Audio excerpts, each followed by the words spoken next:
Donc la première chose à voir, c'est qu'en fait, je l'évoquais hier, mais il y a deux Eros dans la tradition grecque.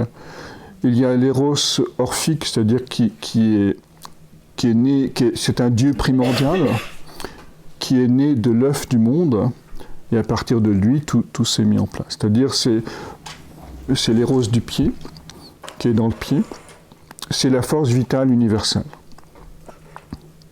Puis il y a un autre Eros, que les latins ont appelé Cupidon, qui est représenté comme un jeune dieu blond, avec un carquois et des flèches.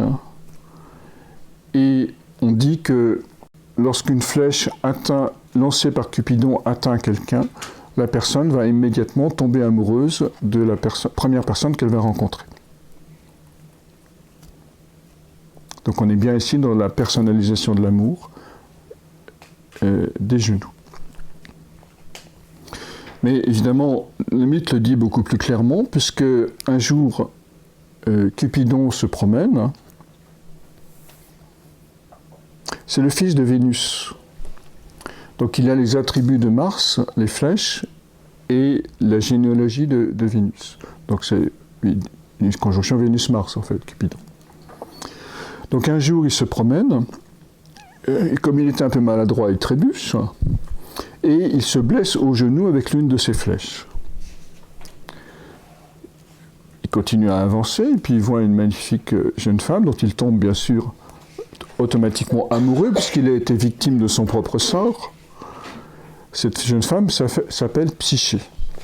Et donc Psyché va tomber totalement amoureuse du jeune dieu Cupidon, Eros. Le contrat étant le suivant, Eros arrive toutes les nuits dans la chambre de Psyché. Alors Psyché, ça veut dire papillon. Papillon, c'est un des symboles de l'âme. Et donc le jeune dieu arrive tous les soirs dans le lit de Psyché. Et le deal, c'est surtout que Psyché ne voit jamais le visage d'Eros. C'est-à-dire au petit matin, le jeune dieu s'envole avant le lever du soleil.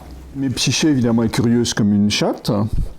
Elle prend une lampe à huile, s'avance la nuit, elle se réveille, elle prend une lampe à huile, elle s'avance vers le jeune Eros pour voir son visage. Et elle est tellement éblouie par sa beauté que quelques gouttes d'huile surnuméraire tombent sur la peau du jeune dieu qui se réveille. Il est terriblement en colère que la jeune fille n'ait pas tenu parole, qu'il la répudie et s'envole pas à toutes jambes, mais à toute aile.